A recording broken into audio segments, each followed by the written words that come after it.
Azobi, freelance esports commentator. This question goes over to Coach Milan. On behalf of another coach you may know of, King Fred, we just wanted to know, you had a very creative composition today pulled out on Ascent with the chamber. Was there any inspiration for it? It's funny. Shout out King Fred. Shout out King Fred, first of all. I think, obviously, it's a composition that Ben Scott is very familiar with. I think I can say this. When we were discussing trying this comp on like different maps, this was probably the map that Ben was like least in favor of running it on, and somehow we ended up doing it, and it looked quite nice today. So I'm very happy we did. Thank you. Who's King Fred? It's a friend of me and Ben. Yeah, who is King Fred, huh? King Fred, he's gonna be here on finals weekend. We better make it. My nan had a dog. It was called Fred. Nice. Dead now.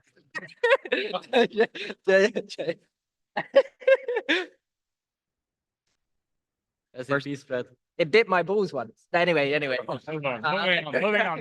Moving on. First of all, congratulations on the win. Can you close the mic again, please? Yeah.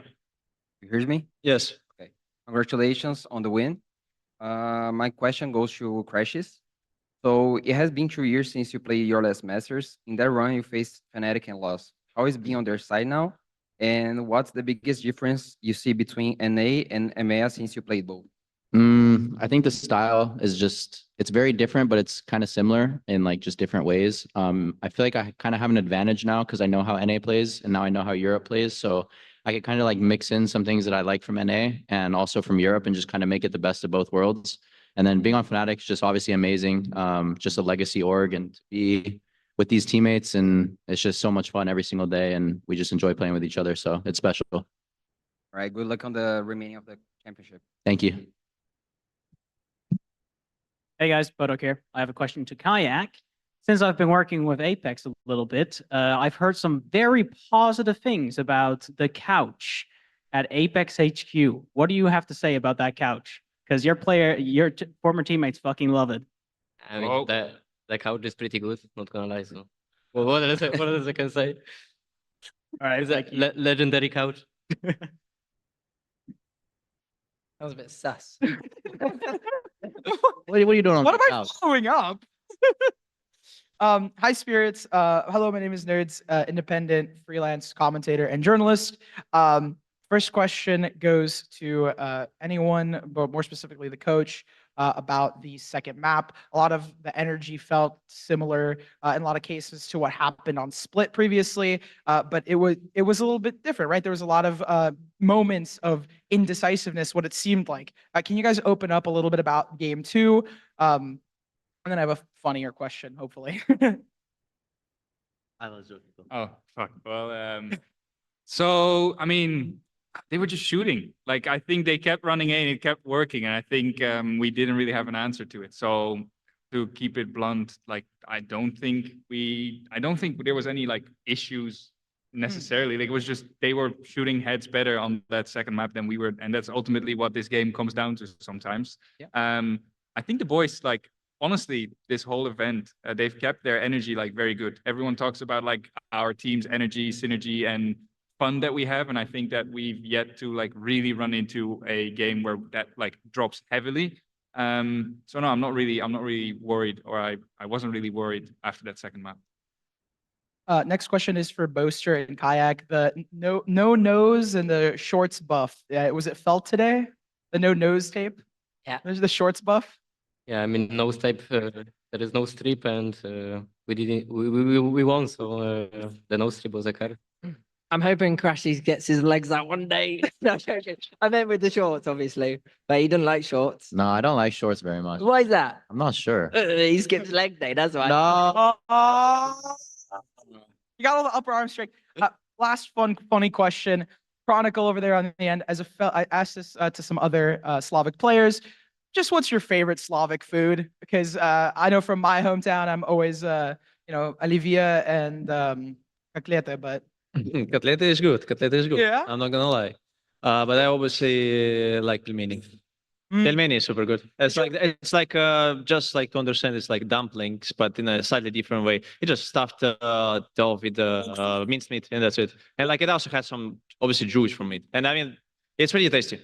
Уксус smetana?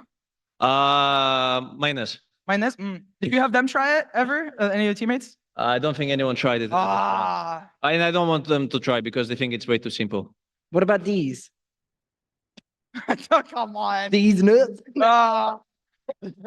Bro, you think you're funny I enough? tried. Yeah, bro, you catch some fun. You catch some fun today, bro. You got some fun. Thank you. Don't worry about him, Croc. Thank you and good luck in the rest of the tournament, homies. Someone is laughing over there. Yeah, someone's loving it over there. Yeah. I haven't tried these before. Uh-oh. Oh, Question. I'm Razor. Question from the Valorant competitive community. For Milan. The Haven comp didn't work against the two Pacific teams, despite the usual high win rate in EMEA. Do you think the team didn't play like they usually do with the comp, or just that the other teams are better? And is that something that you will take into account for future matches? I wanna talk. I know it's Milan, but I will say something. I think this is the momentum game and mental game. And if you win on momentum and mental, you're gonna win the game. And I think what is happening on us on Haven, that's just what I think. Maybe, I mean, if I'm that genius, I will be coach, but that's what I think. I think if you start attack on Haven, that's the key over there. He's sleeping over there. Nice. Yeah. That simple, right? I think it is just that. I think if we, I talked about it before. I think we lost the two Haven games for very different reasons. So I'm not reading into it too badly. I think it's just something for us to figure out. But thankfully, we're in a position where we have an extra day, before we have to play again. So I'm not too worried about it. Thank you. And I've got two questions for Poster. Fnatic dominated in 2023, and a lot of the team has changed since then. Do you think that not carrying around the pressure of continuing the dominance of 2023 Fnatic has helped you perform and lead the team in a better way? Yes and no, I guess. I think from last year's perspective, it was like we wanted to have that dominance again, and then we got with our pants down a little bit. So then we were trying to play catch up, but then there's a lot of mental aspects playing into last year. This year was a bit more chill, like zero expectations has been working so far, other than kickoff. But I'd say that's, I kind of forgot that on the first day here. And we were stressing out in that Gen G game. As you could see, probably in like the footage and stuff. And then today, I don't think it was as stressed. Like, even though we were losing Haven, it didn't feel stressed. It just felt like they were absolutely banging us. And so when it came to Ascent and we got the ball rolling, just feels good. We're definitely a momentum team, but most teams are, I'd say. And I just think, I think we're capable of greatness. We just got to believe in ourselves and have fun and just like bring the energy, bring the vibes. Thank you. And one more question for you, Boaster, and anyone else can answer this as well. Boaster, you've gone to a lot of different countries in your career as a player. Is there any place that you would like to come back to, or a new place that you'd like to go to? New place or any place I'd like to go back to? I didn't get a single win in China. I need to go back there. I went 0-2. Instant out. Actually, I stayed. I was going to say instant out on the plane, but I didn't. I stayed. So that was cool. And I'd say it would be, I'm not going to lie, it would be nice to go back to Brazil as well. Mainly because, like, I don't know, it was just a big core memory, the first ever win, and it'd be nice to go back there and them screaming at me, "You're gonna die again." But it was in Portuguese, so it was fine. I didn't understand it, but it was hype. Those are two, and then new places. I've been everywhere, haven't I? No, I'm joking. I don't know. Actually, new place. I haven't really thought about it. Poland. Poland. Here we go then. Masters. What is it? Poznan? Yeah, Poznan. Masters Poznan. Masters Krakow. Let's go. Can I answer that as well? I would like to go to Turkey again, because when I played in Turkey, I didn't have experience at all. So it was my first champions, and we actually get close to win. But I mean, why are you looking at me? You got close to winning. Yeah. I want. Yeah, bro. Never mind. Yeah, I would just like to go to Turkey. Thank you. Hi, congratulations on the win. My question is for Boaster. You give us all heart attacks when you hit a site with so little time left. What is going through your mind when this happens, and how do you capitalize off of it? During the round, there's a lot of moving aspects in the game, and it's just about trying to weigh up in those times where there's little moments of freezing, what site's the best to hit, and in those times, I'm just trying to figure out what the hell's going on, whilst also not dying. And so sometimes it's like we have to play it slow because enemy has a lot of util, and we need to work our way slowly into it. But by the time that we do hit the sites, there's not much util left. I take full responsibility for that first bonus round when we were 5v3. I actually knew they'd be 3A. I just believed that we'd just win anyway. And like, if as long as we go as 5, but they owned us. I just had, because I knew the Cypher Cam was on B main. So it's just little things.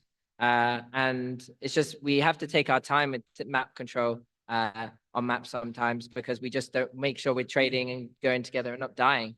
Because as long as we hit the site together and trade out, it should be what, maximum 4 people, maybe 5 if we're really obvious, but no one rotates 5 in. So it's a 5v4. So it doesn't matter if we go slow, just trade it. Great, thank you. Congratulations again. Thank you. Hello guys, first for all, congratulations for the win. I'm Chitaku from Universo Valorant. My question is for Milan. Milan, during games, what do you usually write down, whether it's a win or a loss? I mean, I just write down what happens. I think me and Ben have a pretty good system where one of us is focusing a little bit more on the enemy and one of us is focusing a little bit more on ourselves. And we just we try to create an overview, allow ourselves to get ideas flowing on what we can do for future timeouts, what our expectations are. So it's just very simple stuff. Hi guys, congratulations for the win today. I have a question for every one of you. Who do you like to face in the next round? Sentinels. Sentinels. Sentinels, I guess then. I don't mind though. Excellent. Thank you guys.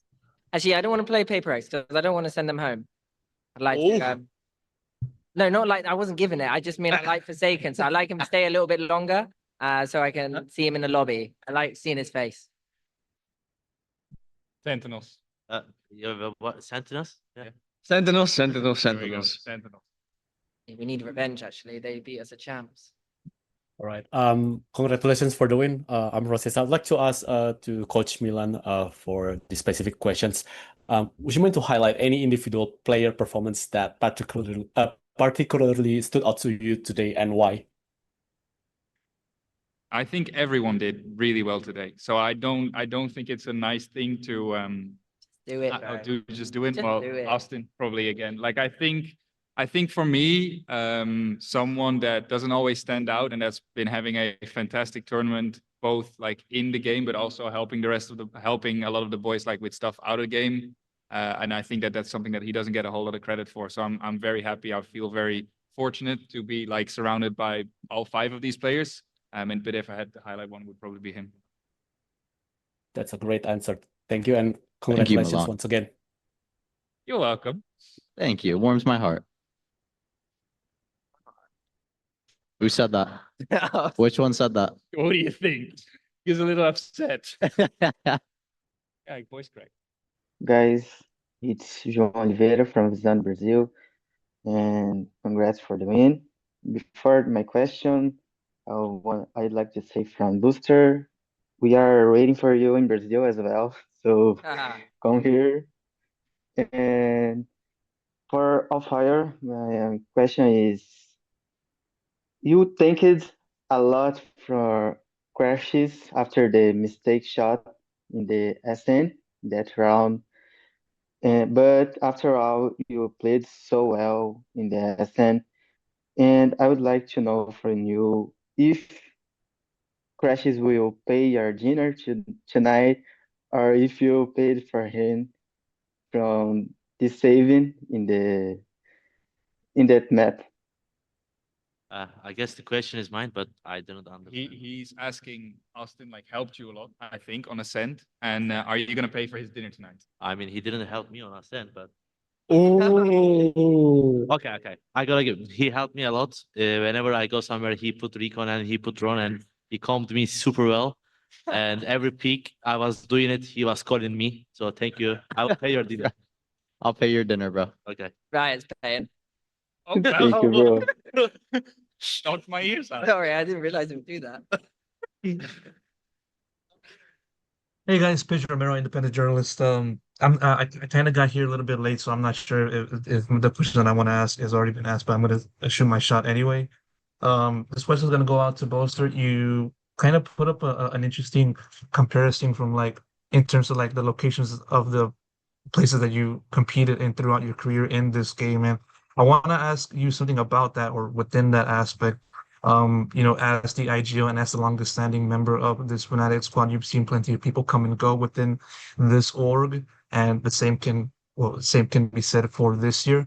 I still want to ask you just sort of like how have you viewed the evolution of your IGL and your management of the players and just having to deal with different personalities, as you know, as a someone as an equally as colorful personality as yourself. What has been some of the most difficult aspects of just having to manage all of these different things and centralize it? And what do you think has been some of the biggest similarities on top of that as well, from your point of view? Whew. I'd say, yeah, I mean, it's always interesting when players like come and go. You see it throughout the scene, but also within our teams as well. Like most of our players stay for at least a year, and then move on their way sometimes. And I think it's just you just take what you can from each player, from each coach, from each analyst that you get, and you just learn what was good and what was bad, and move and take that into your next roster. And I think as you play, the longer you play, the more things you see, the more things you have to adapt to, and you learn from. But you're always constantly learning. You're never like perfect, or you never understand everything that's going on. And I do sometimes think when it's going to be my turn. But I don't really know. It's like I don't play very well sometimes, so I'm like, bloody hell, I need to make sure I can keep up with these young guns. I got Kike here looking like an absolute laser at times, like with his aim and stuff. So yeah, I think it's just with the atmosphere. That's the biggest important thing. We have to thank like Kojo and the coaches for that as well, and Phil. Like these are such important aspects of our team, which manage the team building, manage the energy. After that loss against Genji, Phil had us shouting off the hotel balcony together, just going, ah, and there was 4 people down there like, what the hell is going on? But we were screaming our way into our next game kind of thing. It felt like a movie, honestly.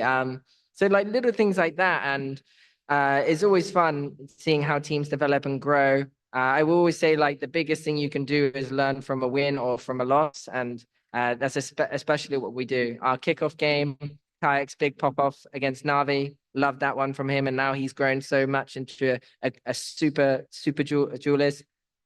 Crashies, when he came back after kickoff, had a really solid game on Fracture, just swinging, and now he's in full throttle. It's just things like that. I don't have to talk about these two because they've already had their little moments and they just do their thing. So yeah, I think it's just you got to have your moment. Okay, bro. Have your thing. Okay, bro. Yeah, sorry. Yeah. I could talk you up there. Like, No. I don't want. I'll buy you dinner. First, congratulations on your win. My question goes to Alfier. How did you reset and change your gameplay between map 2 and map 3?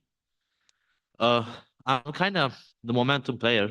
Whenever I play bad and whenever I get whenever we lose the maps because of me, I get so tilted and I'm like more hungry to win another map. I'm just getting more excited and more hype and like more motivated after I play bad. I'm not resetting actually. That's me. When I play bad, I'm getting angry. So I'm more focused, more motivated, and more hype. There's nothing worse for Alfia than losing an ISO. I will say that day. He just comes out like. Yeah. Yeah. And if you talk more, we're gonna play ISO. But he was really excited for the chamber debut. I mean, I've been telling you. I've been telling you, Asen is best man. I've been telling you. So this question is for Crashies. So I've been following Optic for when it existed. So I just have to ask between Boaster and Finesse, who's the better IGL? Oh God, what a tough question. Do the safe one. Well, I played with FNS for 3 or 4 years. I've only played with Boaster for what, 6 months. But I think what Boaster like differs from FNS is Boaster has done it with multiple rosters before. He won EMEA back to back last season as well with like a completely different roster. And I think I think he just can do it with a lot more pieces. I think FNS was definitely like one of my closest friends and like closest teammates I've ever had. And I learned so much about him and how to be like a better human and player and stuff like that. So it's so hard to choose because they both have taught me like so many lessons that I just like value so much. So I have a question for Crashies again. Congratulations on the win. thank you. And what's your thoughts on FNS watching you? He better be supporting because sometimes I see him hate watching and it doesn't look good on him. It doesn't look good on him. So stop hate watching, start supporting Fnatic. And yeah, maybe we should send him a jersey. Maybe he'll put it on. So Solid. Cool. Thank you so much. And thank you so much, Fnatic, for being here with us. Thank you. Thank you. thank you.